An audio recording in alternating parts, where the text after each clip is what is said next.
नमस्कार, आप देख रहे हैं न्यूज़ वन इंडिया। आपके साथ मैं हूं सुरभि तिवारी। आप सभी का हमारे डिजिटल प्लेटफॉर्म पर बहुत स्वागत है।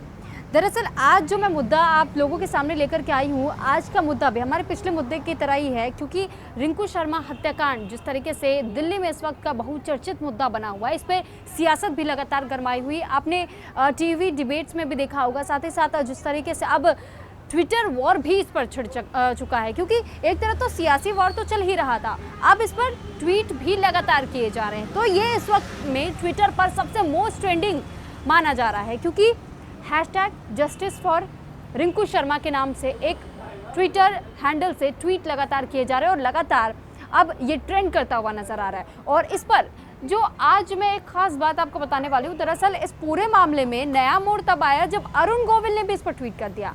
ये मुद्दा गर्मा इस वजह से रहा था क्योंकि कहा जा रहा था कि इसे सांप्रदायिक एंगल देने की कोशिश की जा रही है। रिंकू शर्मा की हत्या इस वजह से की गई थी क्योंकि वो राम भक्त था, बीजेपी कार्यकर्ता था, बजरंग दल का सदस्य था। ऐसे में ये आरोप परिजनों की तरफ से लगातार लगाए जा रहे थे कि जो रिंकू शर्मा है, दरअसल बीजेपी कार्यकर्ताओं की तरफ से जो भी आयोजन किए जाते थे वो उसमें बढ़ चढ़ करके हिस्सा लेता था।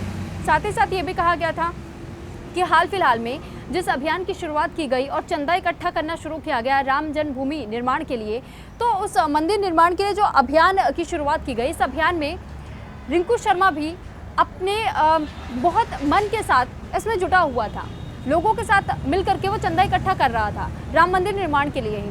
अब इसी को सांप्रदायिक रूप इस वजह से दिया जा रहा है क्योंकि कहा जा रहा है कि इसी मुद्दे को हाईलाइट करके, क्योंकि उसने राम के नारे लगाए थे, जय श्री राम के नारे लगातार वो लगा रहा था, और ऐसे में जो वहाँ पर अल्पसंख्यक समुदाय के जो लोग थे, यानी मुस्लिम समुदाय के जो लोग वहाँ पर रह रहे थे, वो कुछ पुराने दोस्त भी थे।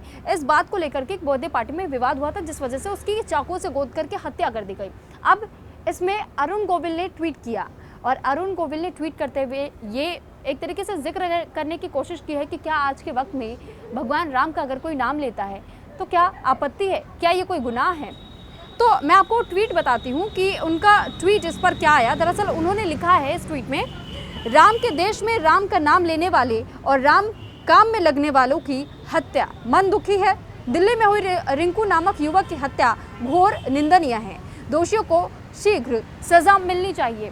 तो आप इससे अंदाज़ा लगा लीजिए कि जिसे हम बचपन से राम के वेशभूषा में देखना पसंद करते थे, हमें एक वक्त को तो ऐसा भी लगता था कि शायद राम के अवतार के रूप में अरुण गोविल ही धरती पर पधारे हुए हैं, क्योंकि हमने बचपन से रामायण में उन्हीं का चेहरा देखा है। अब ऐसे में जब ऐसी शख्सियत का इस पूरे मुद्दे पर ट्वीट आ जाता है तो आप समझ सकते हैं कि अभी ये मुद्दा और कितना गर्मा सकता है, क्योंकि जब इस पर इस तरीके से बड़े हस्तियों के, बड़े नेताओं के और बड़े कलाकारों के अगर मान लीजिए ट्वीट आने शुरू हो जाते हैं तो आप इससे अंदाज़ा लगा सकते हैं कि अभी ये मुद्दा और आगे कितना बढ़ेगा, कौन कौन से अभी इसमें दांवपेच सामने आएंगे और किन किन लोगों के और इसमें नाम जुड़ते चले जाएंगे।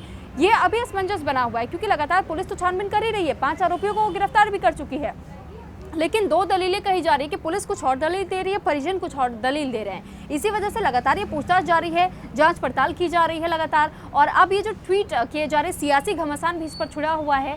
तो अब देखना ये होगा कि आखिर अंत में ये जो अनुमान एक तरीके से लगाए जा रहे हैं कि ये सांप्रदायिक एंगल की वजह से यह हत्या की गई है, तो वाकई इसमें सांप्रदायिक तौर पर यह हत्या की गई है या नहीं, इसमें हमें खुलासा होना बाकी है। तब तक आप हमारे साथ बने रहिएगा। आप तक एक एक छोटी डिटेल्स हम रिंकू शर्मा हत्याकांड से जुड़ी हुई आप तक जरूर पहुंचाएंगे।